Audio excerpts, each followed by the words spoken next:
What is up, everybody? Welcome to the Ham Radio Crash Course. Welcome to Saturday. Coming off the heels of the wonderful HRCC campout, we've got a weekend here before another crazy weekend of Hamvention. So we're going to have a nice little sit down. We're going to talk about microphones.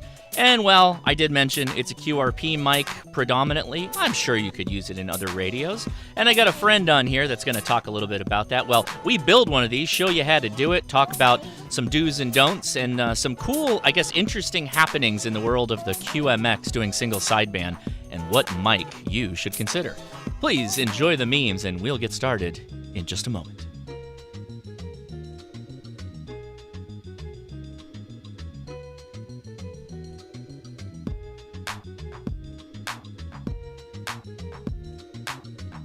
Hamvention. We'll see y'all there hopefully real soon.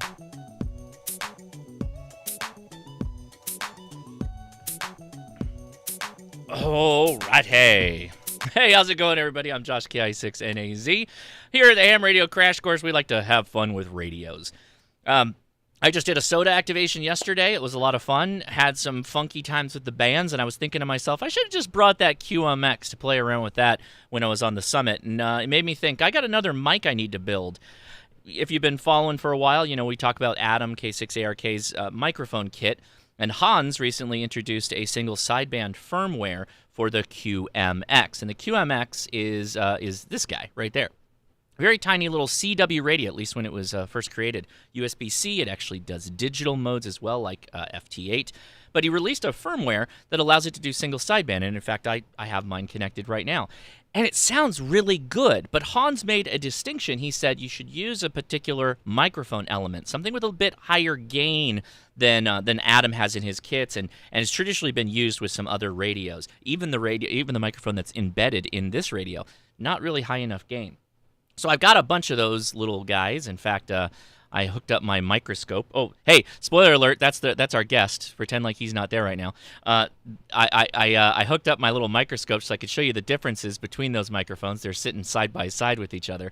So we'll get to that in a second. But first, go check out hamtactical.com. That's a merch store for the Ham Radio Crash Course, where my wife cooks up all these crazy merch ideas, largely from the inside jokes of our podcast that we run and drop every week. By the way, we are picking the winners of the Alpha Antenna giveaway tonight, at least the night of the recording, so you'll find out about that tomorrow.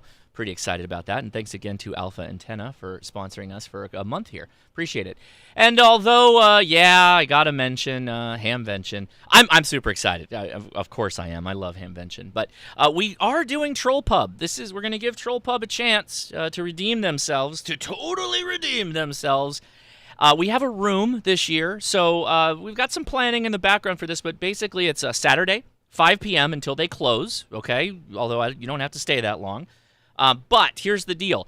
There's a couple of people that booked a room. If they're not there and they haven't opened the room for everybody, don't go asking for the ham radio room. Just wait at the bar and we'll collect everybody. Just have a beer, just chill. The room, when we open it, will be about 5 o'clock, okay? There you go. There's the FYI on that. All right, so next, so K6ARK, right? We've talked about the kits in the past, and if you scroll down on his page, he has these microphone kits, and unfortunately, he's a busy guy. He has these kits available sometimes on Amazon, but he has instructions and descriptions on how to pretty much build these just out of any parts, and he goes a step further, and he shows you some instructions here, which we're going to cover, and where is it? It is right here off of his printables page. You can actually just download the 3D print yourself and print the halves of the mic. It works out great. So I've been having a lot of fun with these. My KX2 has one, my TruSDX has one, now my QMX has one. Almost any kind of radio that I take with me portable, I throw one of these mics on it. And so there's a bit of gamesmanship, right? I already showed the instructions here. You do have to change the wiring, and you can see TruSDX, USDX, and then there's the KX2, KX3 wiring. They're slightly different. And the QMX, I believe, mirrors the... Well, I'll have Adam clarify that point, but I think it mirrors the TruSDX. And I think that's the same for the ZBitx. And yes, I've made mics for all these. I'll talk briefly on how you can tell, pin versus tip, ring, sleeve, right? All those things. I'll show you how to tell, particularly with using these connectors as we get into it. But figured now's a good time. We'll go ahead and hop in and say hello to Adam, K6ARK, coming to us live on scene. How you doing, buddy? I am doing well. I got a partial day of climbing in up here in Big Bear. I'm at Holcomb Valley right now, camping with some friends, and the internet service here is good enough to jump on into the stream. One thing to note, Josh, if you pull up the instructions that are on printables, I did update the images there. I apparently need to update them on my website as well. But the instructions on the printables page, if you scroll down, it'll show which build to use for the QMX, and I'm fairly certain it is the same as the you're right. QMX. Yeah, I did this one last night, and I happened to print it, and I pulled up the printables, and I was like, oh, shoot, he's got the directions already. By the way, like he also has the listings for exactly what goes into these. I've also dropped links so you can check them out. But yeah, so it's you make the kit, and it sells out instantly when you put them up. But you're also just telling people how to make it themselves, which is, I think, super cool. So that's pretty awesome. And that's my goal. I want people to build these things and have fun, right? I make a few bucks on them. It compensates me for my time that I put into it. But I'm not interested in trying to have a full-time business of making kits. I just want to get stuff to people to build stuff and have fun. So, indeed. Go ahead. I will have at least 100 of these kits with the QMX compatible microphone elements at Hamvention at 4 Days in May and at Hamvention. I have a booth there. 5004, I think, is the booth number. It's in Hertz Hall, one of the smaller buildings. And I'll be with Ara, N6ARA, and Joshua from Tufton. N5FY will all be there at the same booth. So come by, say hi. And I've got more mic elements on the way, and I may have the time to put some more together to bring to Hamvention as well. Yeah, that's a good group of guys with you and all the and Ara and Joshua and all the things you guys make. That's like a powerhouse of cool little cottage industry ham radio. I'm super excited. I can't wait to sneak on by. So you're at Hamvention proper and also 4 Days in May, which is super cool, Correct. Right? Yep. That's awesome. So yeah, make sure you go on over. If you're not going to 4 Days in May, which you should, it's highly recommended. At least go make sure you go to their booth at Hamvention. It's gonna be great. Okay, so let's talk about this mic thing. I don't know much about this other mic element, the one that Hanz mentions, but I will demonstrate for everybody on the air. I can reach a couple of web SDRs relative, in Colorado from California. And there is a noticeable difference between these two elements. Like you can tell. You'll all be able to tell on the stream. I don't know anything about microphones straight up. So do you know much of what is the major difference? It's just more sensitive? Yeah, so I see Paulette saying in the chat that I'm a little quiet, so if you can plus my audio. See, I don't know anything about microphones. I don't know how any of this works. There you go. You should be bumped all the way up. All good.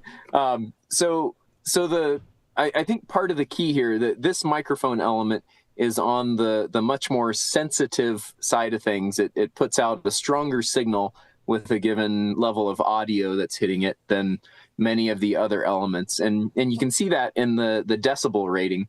And initially looking at these microphones, you might see some of them that have what are essentially higher numbers, but they're actually negative numbers.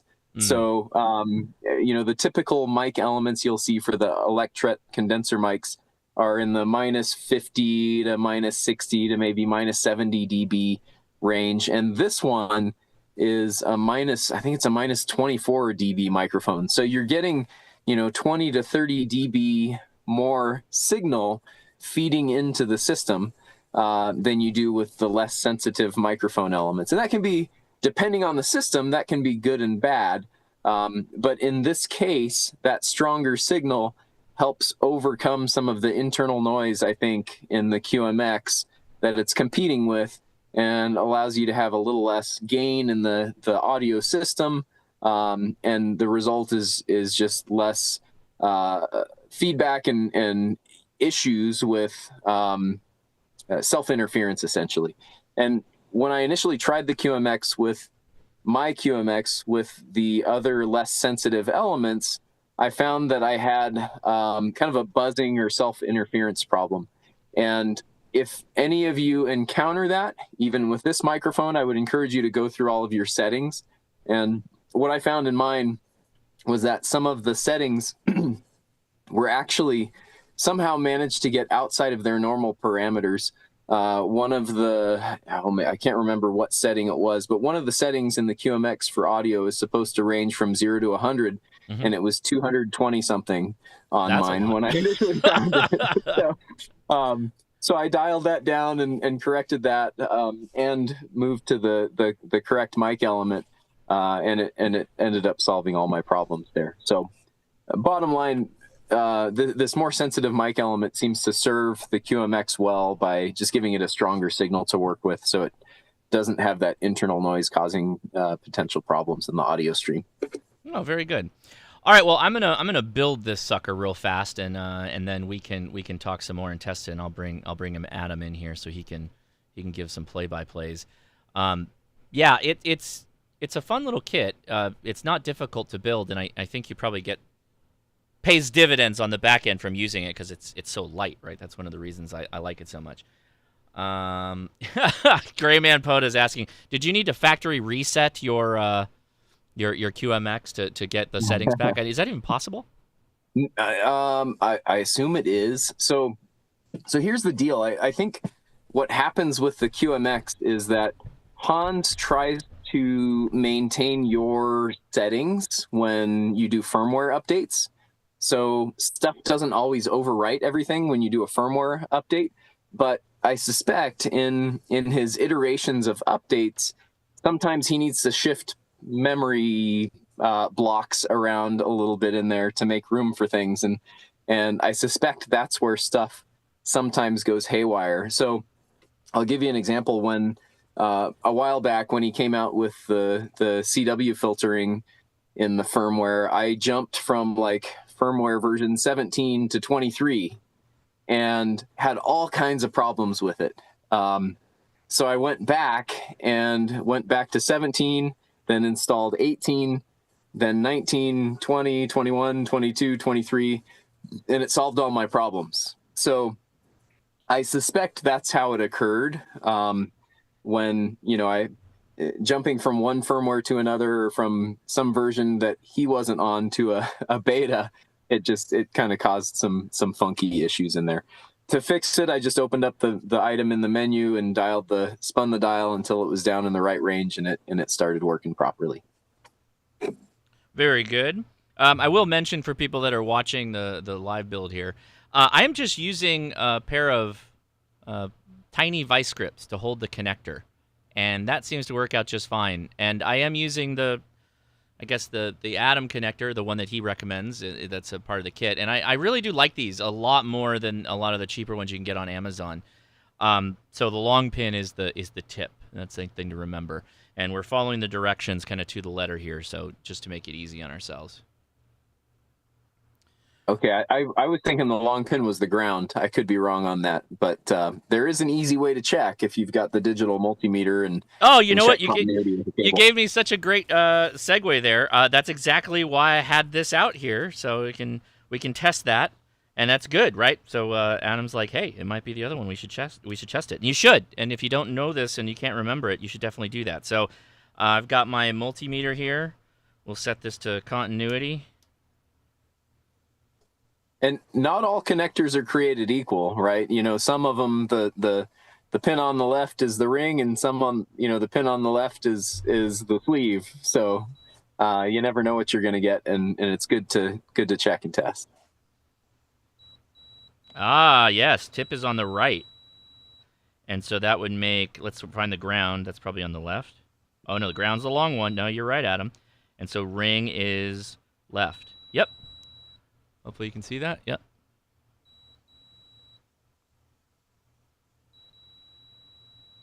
Good. Okay. Well, there you go. I just plugged in an aux cable. That's all I did to test that. There's probably easier ways to do it, but that's the way my brain works. So I am using some pretty small hookup wire. In fact, let's see. I'll tell you exactly what it is. This was 30 gauge hookup wire. Now the microphone is, it does give you polarization. Yeah, the one Hanz recommends does have a little plus next to the positive side. If it doesn't have a marker, the easy way to tell is to look for the pad that has a trace to ground, and the case of the microphone is going to be the ground. So just look for that trace in there, and if your eyes aren't good enough, take a picture with your phone and zoom in. That's what I do sometimes. Yep. And so I'm not getting that close here. I could probably get closer to see this a little bit better, but we're just gonna do it. Do you have a way you do these? Do you do the mic element first and then put them together into the clip, or what do you do? I don't have a particular order. I generally do all the soldering first and kind of just measure it all next to the case, so I get the lengths right. Oh yes, yeah, I'm not even doing that. That's probably a better way of doing that, because I made mine a little short. Yeah, I was gonna say I'm a little concerned about one of your lengths there. yeah.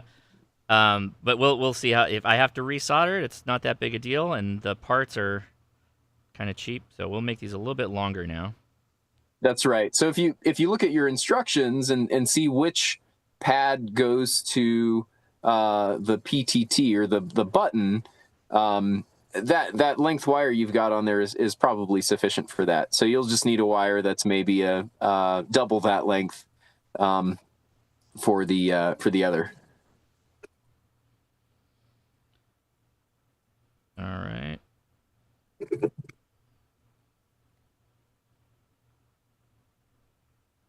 And yeah, you only need 2 wires. Okay, so let's see. Next, we're going to go. I'm literally looking at your instructions. So we'll put the switch over on this side. Now the switch, the cool thing about the kit, and it's kind of, maybe it's difficult to see. Can I? Yeah.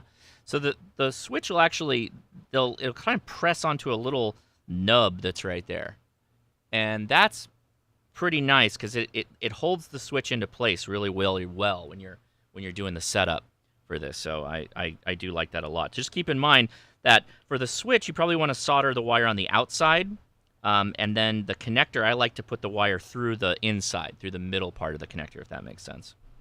Yeah. So one thing to note on that switch, the orientation you've got it in, the legs kind of come together like this, right? They yeah. Let me try to orient they my like camera. They hug so the body. They curve in, and if you've got it the other way, you're going to have problems, right? Because when they're oriented this direction, the 2 on the bottom closer to the case, when you press the button, it closes those together, and then the 2 on top further out toward the outside of the case, when you push the button, it connects those 2 together. And that's another thing you could test with your digital multimeter if you really wanted to.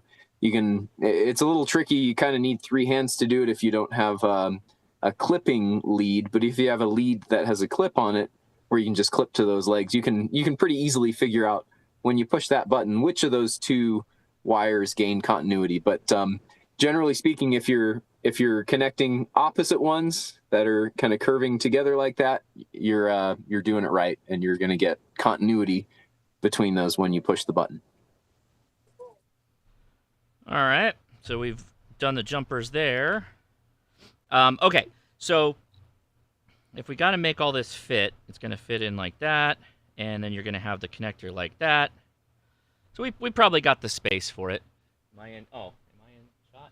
Yeah, you're a little off the image there. I'm a little off shot. I got to make sure to. Where's my marker? I'm going to use that as my little marker. So flip that. It looks like you might have the ground tab up. I generally orient it down. Oh, yeah. I will show. I will show that actually. There is a line here, so I do have it. Yep. I have it flipped on this side because this is the open side. So if you flip it over, there's a notch, and so it's that's kind of how I had it. There it is. But anyway, that's not the one we're building in. We're actually building in the one that I used my printer to etch in KX2 now, so I love it. So I can't screw it up, right? I can't screw this up. That's the idea. Smarter than me. Mine, I'm like, oh crap, which one is this? Yeah, for sure. So okay, so we've got positive side on the left here, right? Yeah. Positive side's on the left. We got a switch on, or sorry, switch on the right, switch on the left, microphone on the right. Okay, so we got to get that into the ground, and I'm going to have to embiggen this for a second. Yeah, let me show everybody on the screen here. So if you notice, you're looking at the ground tab on the instructions. So the ground tab is what we're gonna put all the wires, at least two of the wires, one on the switch and one on the positive lead for the microphone. So let me go back here and we'll show you. That's this way now. Right. You just note. I think you're building a KX or an Elecraft version of this right now, correct? Correct. Yeah, this is going in my, because we're gonna test it live. Like, what's the performance difference for doing the KX2? If it changes the audio, like maybe it's not good. I don't know, because I have been using one of yours for, I don't even know, well over a year now, if not more, and it's worked great. So, all right, I don't have a way I do this particularly. You can kind of just feed them in at the same time. You got to make sure your wires are straightened and all together.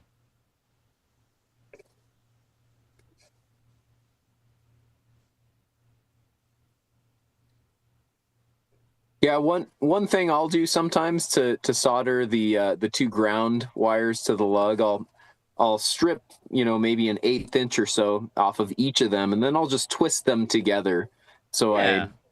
I have a single wire that I'm soldering rather than trying to get two to stick to the same pad at the same time. Yeah, in fact, I'm going to do that. I'm going to give myself a little working space here. Yeah, just make sure your ground wire is long enough to reach in your case there on to the microphone element. That's going to be the key there.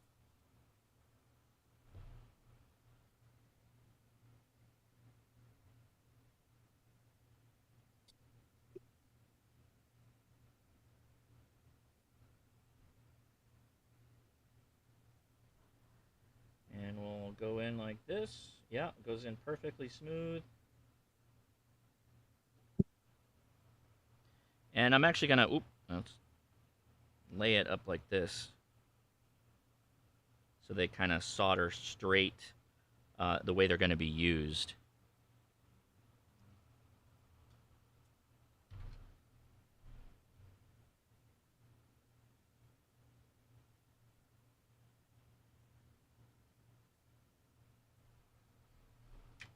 Okay. That'll do. So now we've got, let's unwrap them a little bit. So now what's next? I think we just go to each side, and yeah. So now we just got to make sure we go into the holes here and here. So we will pass them in like this. And I know those holes can kind of help hold the wire while you're soldering. A lot of times I'll just put a little solder dab on the connector and then tin the wire and just quickly connect the two. I don't even bother putting it in the hole. Yeah, absolutely. One word of caution on these connectors, I have found that they are pretty sensitive to overheating. And if you leave the soldering iron on that tab on the 3.5 millimeter audio connector for too long, it can allow that to shift in the plastic case there, and that can cause problems for you. So I did lose a connector exactly that way. Yes. Yeah. And I've sent a couple connectors to people that had that failure mode. So if that does happen to you, let me know if you bought one of my kits, and I'm happy to send you a spare.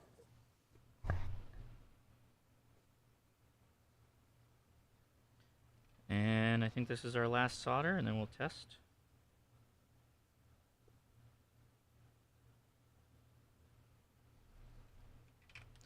All right. So if we did all that correctly, we've got a KX2 right here. This is wise right here, testing before installing. Yes, indeed. Yeah, yes. I always do this. Yes. Ask me how I've learned this this particular hack, Adam.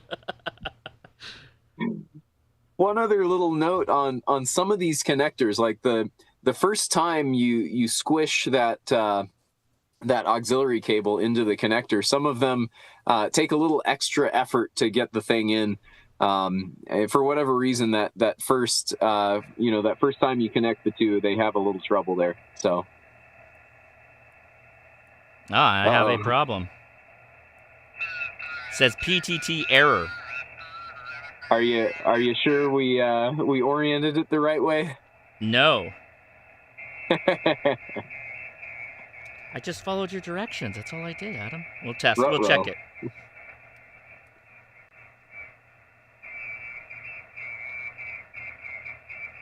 So the most likely scenario here,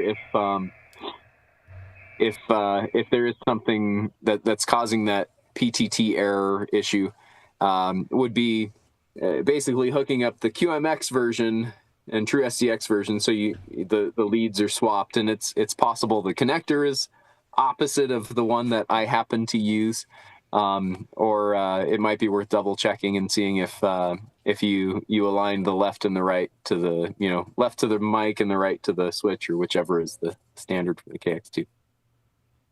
Pretty sure I did. Are your instructions the same on both? They're the same on both. The connector switch though. It could be that I have seen that happen. Look at the connector picture has the ground on the backside. Yeah. The ground, in the photo, the ground is toward the table. It's away from the camera. But the printables one is not. Are you? Is it? Image? Oh no, it's the reflection. There's a reflection. No, that's my fault. The ground is towards the table. Yes, there's a reflection. Yeah. Okay. Right, so no, that's. I gotta get the macro lens out and get a better picture of that. I'm looking at it from afar, right? Because I'm over at the solder side of the shack. So that's fine. We just need to switch the two legs. So everybody watching, the left leg and the right leg. In fact, why don't I get ultra fancy here, and let's see if I can get you some laptop. Can I get the Adam? Where is Adam? Oh, you're right there. So let's see if I can get this on. Yeah, look at that. Oh, dang. So the alternative here would be to leave this as is and build, this can be if you need a QMX mic as well, you could leave this as is and then build a second one. I could, but I think I have 3 of those now. So I don't know that I'm now at the part where I've built enough of them after testing and playing around that I'm probably going to bring my extras to the show and just give them out to people that need them. So we're just going to desolder this guy and pull the wire out like that. Making sure to let please let the connector cool in between, because it's not a joke. I have killed one, just as Adam mentioned. Yeah, you want to be pretty quick with the soldering on this. And then, if you stuck the wire through the hole and you're having trouble, or you even twisted it in there and you're having trouble getting it out, just cut it. Get some flush cutters and trim it right at the tab there, and then just resolder it to the solder blob. That's going to be just fine too. So now I pretty much already completed the we're lined up now. I just have to go green to the left and purple to the right, and we're pretty much done. So there's a fancy way of doing this. I don't know how well this is going to work. I'm going to go with the microphone first because it's a shorter wire. I'm going to try and feed it through the hole, but you know what? I changed my mind. We're just gonna tack it on and go with it. Yeah, seriously, that's what I do every time. I don't bother with the hole, because once it's in the case, there's no way this is gonna have any kind of strain or load on it. It's in there.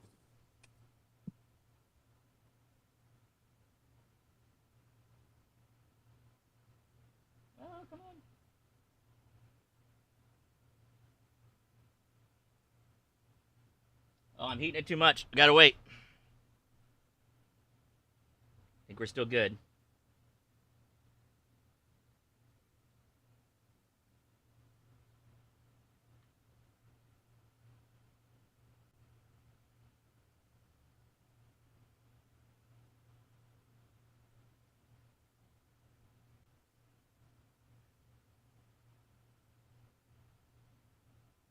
All right.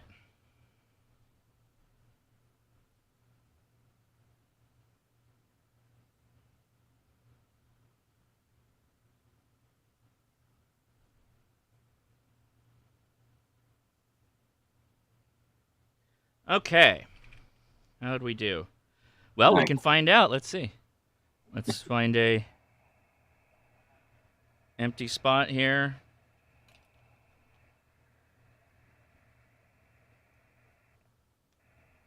No error. Hold on.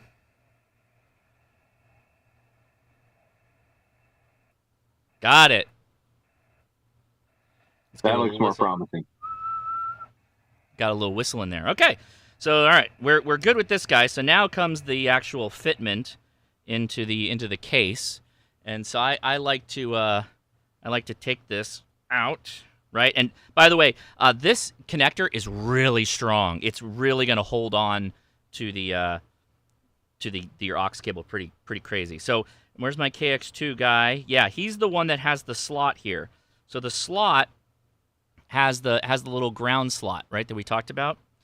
And my little, I don't know if it's a hack per se, but all the wires kind of have to go by the middle between these two legs here of the switch. So I kind of just pre-align all of that. If anything, I think I made my green cables too long. Yeah, they're a little on the long side, but I think with your 30 gauge, you'll probably be able to fit them in there. Yeah, they're a little too long. So I'm going to line up the slot there.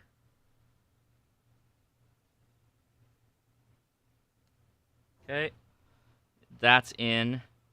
And so I pass the mic around. Part of the logic behind that slot for the ground tab is that it holds the connector and prevents it from twisting or spinning inside the microphone case when you're tightening down the nut. Totally. And I mean, you don't even need to use the nut, to be honest with you. Yeah, you don't really. It's kind of just extra. Yeah, so it looks a little bit like that, just with my playing with it. And why don't I give you the microscope look? Dun, dun, dun, dun, dun.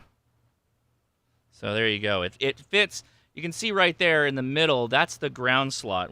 I need something tiny enough that my finger's too big. That's the ground slot right there in the bottom, and it's next to those two 3D printed pieces, and that's what prevents it from rotating. And then for the switch, the wires kind of go in between the two prongs. So there's a top prong and then a bottom prong on the left, and then there's a top prong and a bottom prong on the right. And the blue wires just kind of snake through there to get to the microphone. Microscope. Oh boy, buddy, you'd have to go watch my video. I made that video like over a year ago. But I have the microscope link there if you're interested.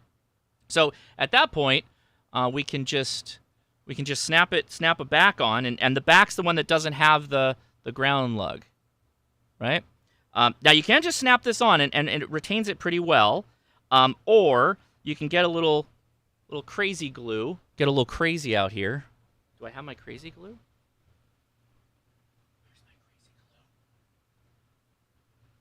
Well, you'll have to trust me that I've got crazy glue, but we're just going to snap it on for the time being. All right. So line things up a little bit. Make sure you don't have pinch points. So that wire was a little bit in the way. Make sure your wires are clear because there's 4 plastic lugs, 3D printed lugs there. So I kind of come at it and line up the mic element a little bit. Oh, the switch was coming out. There we go. And there you go. There it is. Now the real test is, now that I slam that whole thing home, can we still PTT? So if we see a quick flash, we're probably good. Yep. We're good. Okay. Cool. All right, well, so let's go ahead and pull up a Kiwi SDR, and we'll do a comparison because I have both the enhanced element, or different, the Hanz element, for lack of a better name, and the previous one, which I don't remember. Where did that element come from? Adam, do you remember your element where you're selling like your kits? Oh, the kits I have are just a generic, cheap, Amazon element or Oh, yeah, I gotcha. think I was getting them from Amazon. So they're just a generic electret element, nothing special about it. Okay, so where is this? 14247. Okay.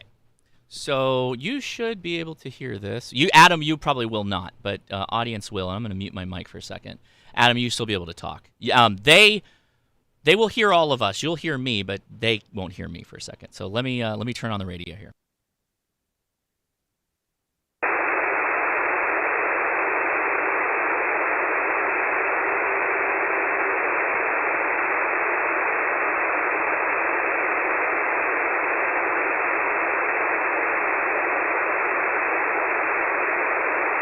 So I know Bill, Ham Radio Tectonics, was asking about the. Oops, sorry. Kilo India 6, November Alpha Zulu 10.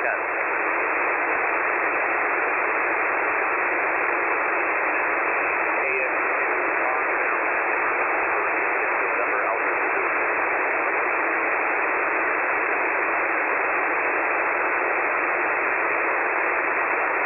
Kilo India 6, November Alpha Zulu 10. The Hanz element.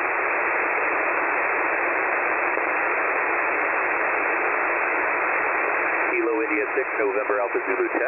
This is the original element from K6ARK's element.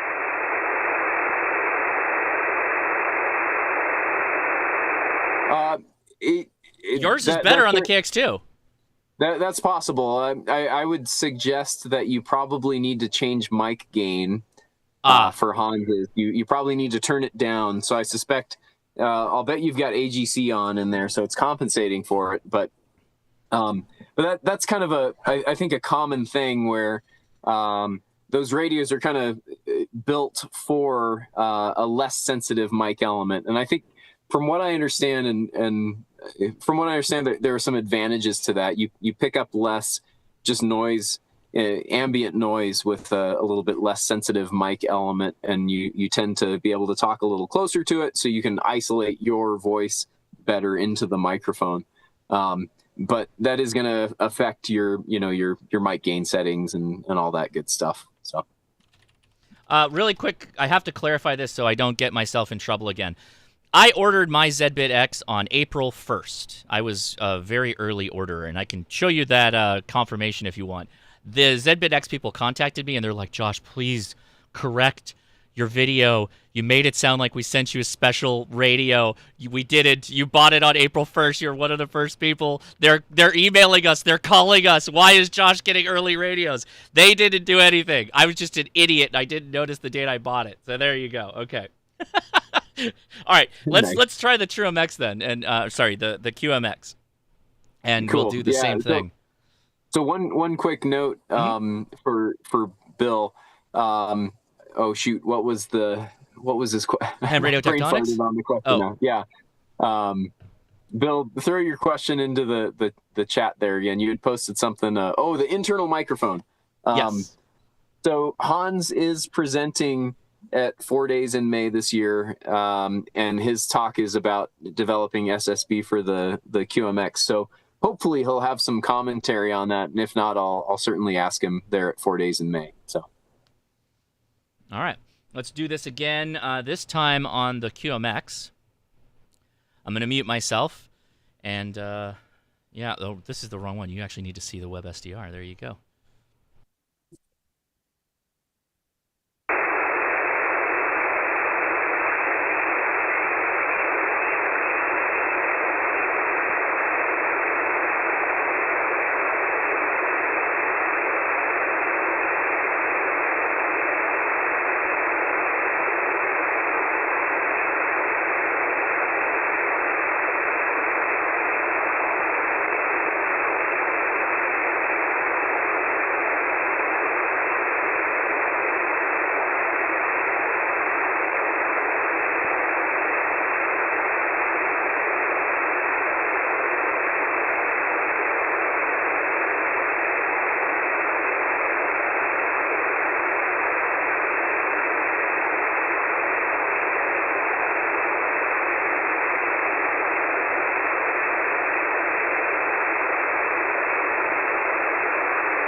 Which mic are you trying to use there?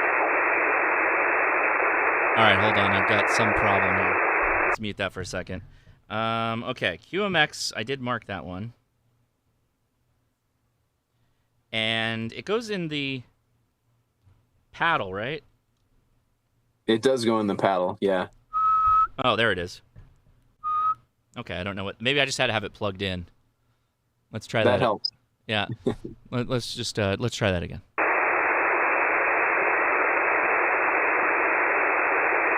India 6, November Alpha Zulu 10. All right, that was the original mic element. So this is the Hanz element. Kilo India 6, November Alpha Zulu 10 with the Hanz element. I could probably find a closer web SDR, but I found that the Hanz element is a little bit better. I don't know, but I'll let the chat. What's the chat say? Sounds the same. Okay. Hey, all right. Got a strong eh. So for what it's worth, I know with the standard mic element that I put in my kits previously for the KX2 and everything, the cheap ones, that one does not work right with my QMX for some reason, and I have no idea why. Oh. But it won't like when I push that PTT, it just makes a horrible interference sound. Yeah, I get some audio out too, but there's just nastiness all over it. So I don't know why or what the deal is, and I've talked to a few others that have had that experience as well. But it doesn't seem consistent. It's apparently not all QMXs. So let's try that again. It looks like maybe this is a bit more close to me, this Kiwi SDR, and let's do the comparison again. Maybe it's just when it's low like that. Which version board is your QMX? Is it the OG model that came out? Yes, version 1. Yeah, so it's mine. Yeah. Yeah. Let's try. Yeah, I don't know if that's going to change things. It might. Also, I think I'm probably 2 versions behind on the single sideband firmware because it's okay. There's been a lot. Oh, somebody's transmitting. What are they saying? Just kept flying in the window. It is now out the window.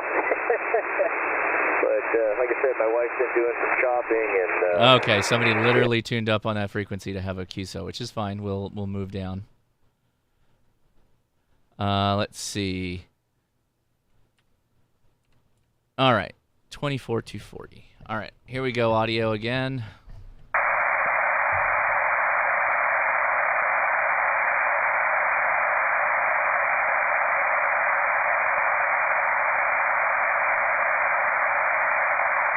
And I'm muting myself.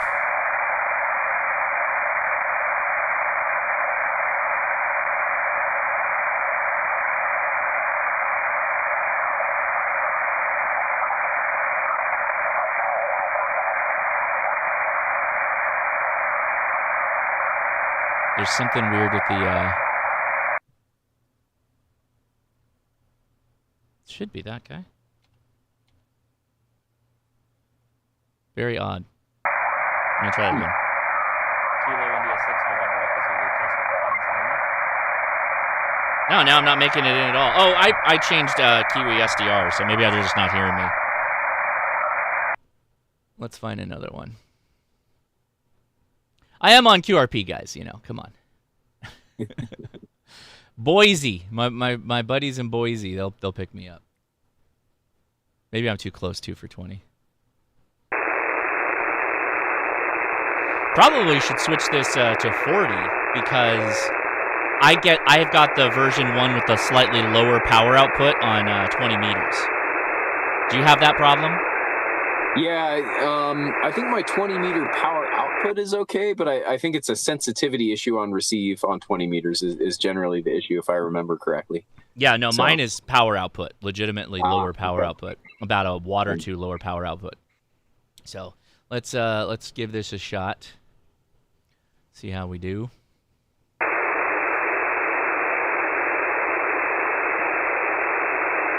India 6 November Alpha Zulu test. I'm going to talk a little bit longer for the Hanz element here. Kilo India 6 November Alpha Zulu test. This is the Hanz element. This is the Hanz element. Testing for single sideband. I just want everybody to appreciate how much of a skill it is to talk and transmit at the same time while listening to yourself at the same time with a couple of second delay. Try it. See how good you do at it. It's really hard.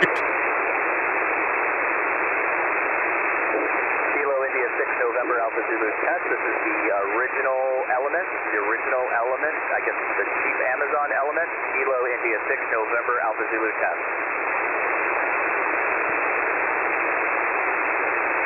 That was a much better example. Yeah, so I think that was a more apparent quality. Yeah, and you know, like I said, I think with my QMX, I was unable to get the cheap element to even work properly with it. So, and I think some others will experience the same thing, and that's where there's just that advantage to the more sensitive element that Hanz recommends and that I've listed in the build and that I have in the kits that I'm bringing to date. So I think it'll serve more people better by preventing them from having that issue. Oh, did you say so you're using the Hanz element now too? You've moved over to the. Yes, okay. I'll probably still sell some kits with the other one, just because they're more accessible and they're about $2 or $3 cheaper per. There you go. So that makes it easier to keep my prices down. But I guess if you buy a couple hundred off of DigiKey, that helps, right? It does, but even at that, there's still $2 something a piece, you know, plus shipping and tariff and whatever else. My all said and done, my cost for volume was still over $2 a piece, well over $2 a piece. So interesting. Yeah. I want to go back for a second on the KX2. And the KX2 is always one of my favorite radios to forget everything I ever done on it whenever I pick it up. So you mentioned changing the gain on this, right? Yeah. So can you walk me through where that is? Do you know? If you can zoom in, I think it's a quick press of one of the left-hand knobs, if I remember correctly, okay, or one of the other buttons. Let's get her in here. I can't see the labels. It's it's right there. Right, nope, the right-hand one, the Kier SPT mic. If you push that one, push it one more time, or push and hold maybe. Mic. There it is. Yep, that's your mic gain. So I need to lower it? For Hans's element, you would need to lower it. I would, if you switch the view to the, it would be the AGC, right? So you can see your AGC, and with sideband, you don't want to be just blowing out the AGC on that and having the radio do all the work. You want to adjust your mic gain so that you're just kind of just touching the AGC. So I forget off the top of my head how you switch to Me too. Me too, buddy. The KX2 is always every time I pick it up, I'm like, oh, it's time to relearn one of my favorite radios, but the radio that I only play with when I'm in the field and I forget. So okay, how do we do this? How do you mess with the AGC? Is it in the AF somebody in the chat? Google search AGC.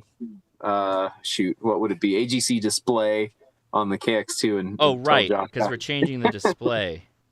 Yeah, but that's what you want to see is the right display of the AGC. So, oh geez, yeah, because we're on SWR right now, I think. Right. And so we want to change that from SW. Oh, we're okay. Now we're gonna lock into focus. We're gonna lock into focus. Come on, buddy. There you go. That should be a little bit better, yeah. Yeah, exactly. And Kyle brings up a good point, too. Just because it works on the KX3 does not mean it works on the KX2. Yes. They are different radios. Tab the keyer button. Yeah, but we want to see the meter change for like AGC. We want to see the AGC instead of SWR.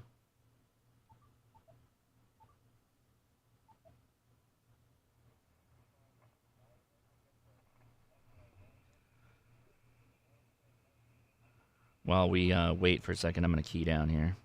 If I was in front of a computer, I could do it, but not sitting here staring at the mobile Oh, it's a device. menu setting. Oh, okay.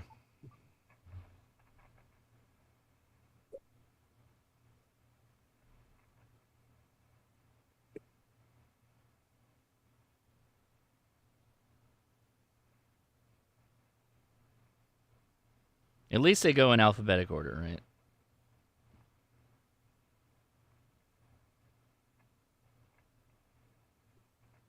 Question is what terminology did they use to describe it? Oh, the AGC's on. That's good. It's slow, but it's probably going to be like display, right? That would be my guess. Yeah, display or meter, but I didn't see it under M. So no. Huh.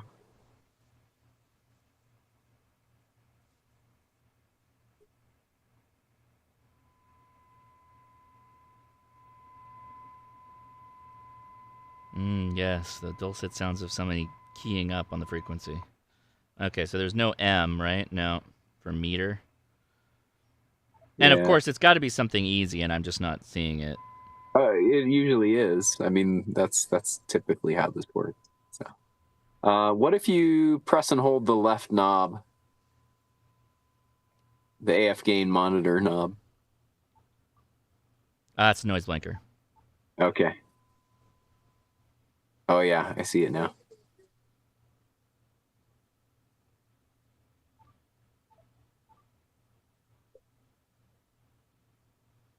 That's just the fun display. Yeah.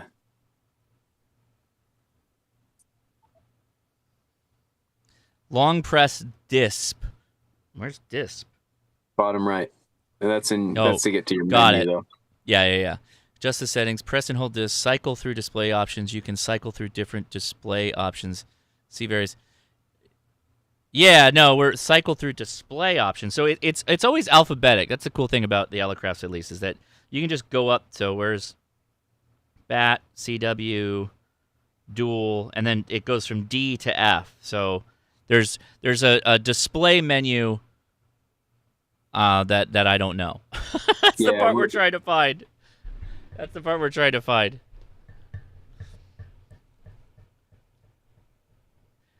Well, while we are waiting for chat to help us out here, why don't you consider joining us on the Discord after chat? We will finish up this live stream, and we'll head on over to Discord. There'll be another YouTube stream, and we'll take your questions live. Maybe I'll just be building microphones. I still think I'm just going to take the rest of these elements, build them up, and then bring them to Hamvention, and I'll have a bag for QMX versus whatever, and then or maybe I'll just kit them up and let you guys build them. That's somebody's got something. In voice modes, tapping mic switches the transmit bar graph RF in voice modes, transmitting mic. Oh, really? There you go. So get out of the menu there. You're still in the menu mode. Yeah. Yep. And then tap keyer SPT mic. Does that do it? Do I have to be? No. So I want to change this off of SWR. I want to see AGC or whatever, something to show us AGC, because we're going to adjust AGC for like tuning the mic, if you will. We don't want to overdrive this little mic. Yeah, and I swear there's ALC. We want ALC, right? No, it's sorry, ALC. Yeah, you're right. No, we got that. Key up, and then tap it. Okay, so I'm keying down. Now it's doing the same thing. Yeah, maybe there's not a way on the KX2. I can't remember. You need to press and hold. You need to press and hold the pre-AT and AGC buttons simultaneously. What?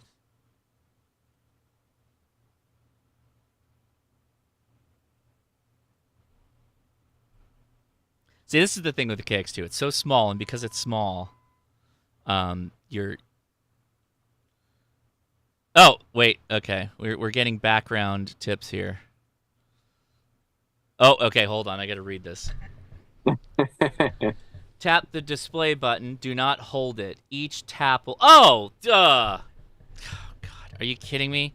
So I got focused on... Well, is that... Well, hold on. Let's make sure it's... No, that's not it.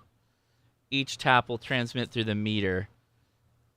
So the dis button is right here, and the dis button will change from this on or off, and that's the sub. This is the sub band, B band. I'm pressing it now, and so when it's in time, then you can go in here and you can flip this around. Tap the dis button. Do not hold it. Each tap will cycle the transmit. Yeah, something is off. Then I agree, Frank. I agree.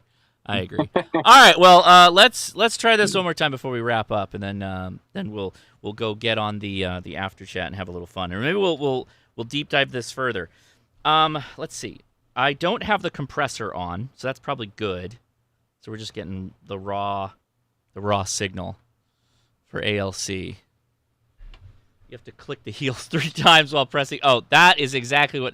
You got to tap your trekking poles together twice, 3 times to enter into dis mode. All right. Let's see. 240. All right. We're going to go back to the Amazon element first. I will now mute myself. We are on...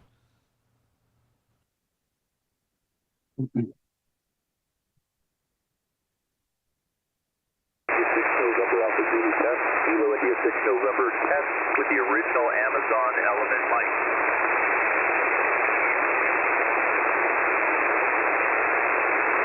Kilo India 6 November altitude test on frequency with the element from Amazon.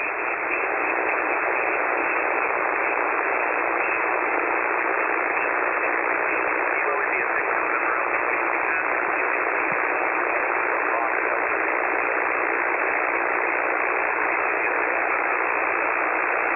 So one easy way I like to test these. Go ahead. Yeah, I was just going to say one easy way I like to test these is to hook the radio up to a dummy load, and have another receiving radio nearby, and either hook up an audio recorder or put headphones on, so I'm not, the speaker isn't interfering with the microphone, and then I'll listen to it that way. So that's kind of another option rather than having a remote SDR that you're relying on propagation to get there. If you just you get enough leakage out of a dummy load to be able to hear yourself from a few feet away. So. That's true. I also like the idea of this is what I sound like on the air, though. Yeah. This is me on the other side of the radio. By the way, that diagonal line that you guys saw, going up through that was all weird atmospheric interference. So I got clobbered on the last transmission. So don't worry about that. I am sure generally that the Hanz, the recommended Hanz element off of DigiKey is probably the better one to go for at this point. I know it was a bit inconclusive on the KX2, but I'm gonna tweak my settings here, and I'm pretty sure that it'll be the one to go with. Oh yeah. Adam, Ham Radio Tectonics is asking, is Adam in a camper and which one? He is. I'm giving him the full zoom. There you go. Yep. Show it off, Adam. Here's the rig. The 4-wheel camper. my friends here are wandering out of the frame. Get me out of here. Oh boy. There's a crazy man with a camera. But yeah, it's a 4-wheel Hawk, and sitting on a Dodge diesel short bed. There you go. So Don with the fact check-in says that it's does not have an ALC meter. Although Frank did give me another one in voice mode's tapping mic. Where is the mic button?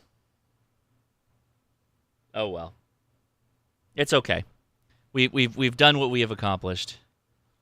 I think there's no question that the Hanz one sounds better on the QMX.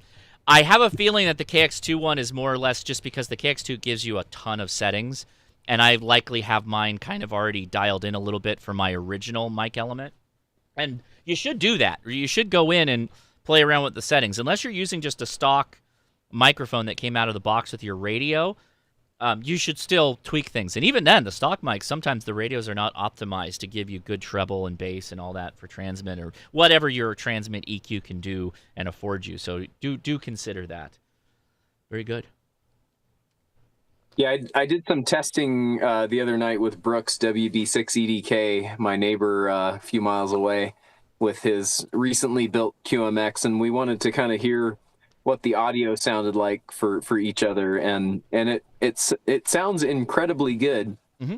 It's a little stronger on the highs, which I think in general is a good thing for cutting through noise and things like that, right? Having the way he's got the audio processed in there seems to do really well. It sounds very much like, you know, what you expect from the person you're talking to, but with just a little bit more gain on the peaks and a little bit less, or I'm sorry, on the higher frequencies and a little bit of suppression on the bass, which is really what you want in a radio mic. Yeah, I think that's. I mean, it's just amazing that you're getting a $100 radio. Obviously, it's a little more than that, but picking something up like that and it sounds as good as it does. We've come a long way with regards to cheap amateur radios that can do single sideband now. So I think it's great. Love it. All right, Adam. Well, I appreciate you coming on, hanging out with us. If you got, I know you're hanging out with friends and you're gonna go enjoy the camp life here shortly. But if you want to join us on the Discord after chat, you're of course welcome. But you gotta do what you gotta do. I appreciate you. Thanks for taking the time. Right on. Appreciate it. Thanks for having me on. It was fun, and thanks for building. And I hope all of you guys out there that have little QRP sideband radios we'll take a look, and even if my instructions don't have it so it adapts perfectly to your radio, I hope you figure out a way to do it, because it's a fun little tool for the job. Very good. I appreciate it. Thanks for coming up with all the cool ideas that you continue to do. They really do help the community out, particularly those that like to travel a little bit lighter weight, which is always really nice. So, yeah, for sure. All right, I appreciate it. Take it easy. I'll leave you with the Zoom for now because I got to wrap things up here. So thanks again, and hope you have a great rest of your weekend. Thanks. 7-3. All right, 7-3. All right, everybody. We're gonna wrap things up with a big thank you. This was a patron picks episode, and this is all the patrons, all of them, and even the coffee club supporters, everybody, everywhere. And I want to give a shout out to my wife. Last weekend we had a wonderful camp out. It feels like it was already weeks and weeks ago, but it was amazing. We had well, you saw the live stream. Gave away a ton of stuff. That was a lot of fun to be able to do that. But there was a couple of beverages that didn't end up making it on the round table. One of them, which is a shout out to all of you, we had a lot of Belgians. My wife dipped back into the love of Belgian ales and whatnot. A lot of triples. And she brought out something that I cannot recommend higher to folks that like any kind of Belgian beer. Good beer is the North Coast Brother Thelonious. This is a really good Belgian-style Abbey beer. Really, really good.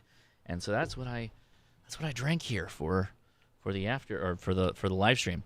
Yeah, man. These are really cool. The mics are really cool. Good recommendation for a kit. Pretty much any radio that will allow you to adapt to it, even if it doesn't have a 3.5 millimeter jack, you can still figure out how to make the connectors work.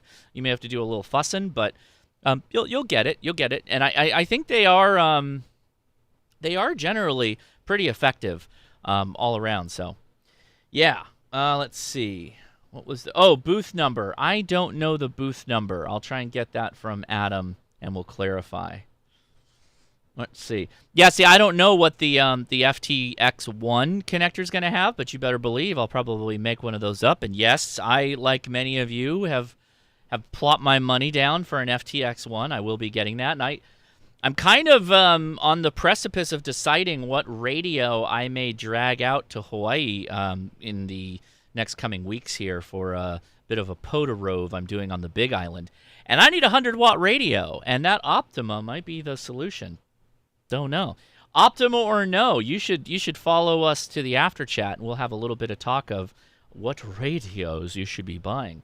It is my point of view that pretty much if you're going to try and get to the mainland from Hawaii, you need to have 100 watts. I've been told that from other people that actually do activate and do live on Hawaii, and they use 100 watts. So, yeah. So, Josh, if you still got me, the booth number 5004 in Hertz Hall. 5004 for the booth number for Adam. Yes, indeed. We're about to wrap up the patrons. You can hang out, Adam. Hang tight. Just wrapping up the patrons. Again, patrons voted for this. They saw me making a lot of posts about the QRP mic, and they're like, "Hey, Josh, let's talk about that mic." And so they voted for this. So if you don't like what they're voting on, well, then you should consider becoming a patron. And your vote matters here on the Ham Radio Crash Course at least once a month, because you're the guys who vote on what I talk about. We did skip because we were doing the Ham Radio Crash Course campout, but I think you get the idea of why that was. So I think we're rolling up to the end here shortly for our Discord, or for the patrons. Thank you, everybody, for that. And let's see. Yep, that's it. All right, I am going to leave you right now, but I'll be right back for the Ham Radio Crash Course after chat. I have a feeling we're going to be talking about the FTX one a pretty decent chunk. So join us if you will. Join us. Follow. We'll be posting another live stream. But if you click the link in the video description to the Discord, you can join us there, and you'll be able to talk to us directly. And trust me when I say, if you have ham radio questions, any questions, we take them live. You want to do that over there because it's a lot faster. We can get you the solution on a lot quicker. So I am Josh, KI6NAZ. Adam, again, thank you very much for hanging out with us. And thank you, everybody watching. 7-3. Enjoy the memes.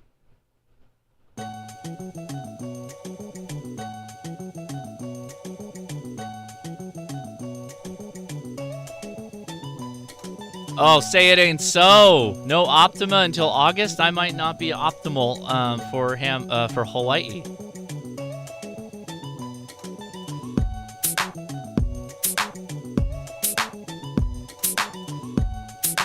Not only are we doing the podcast, we're giving away the alpha antennas this week on the podcast. We'll be picking the winners tonight, literally.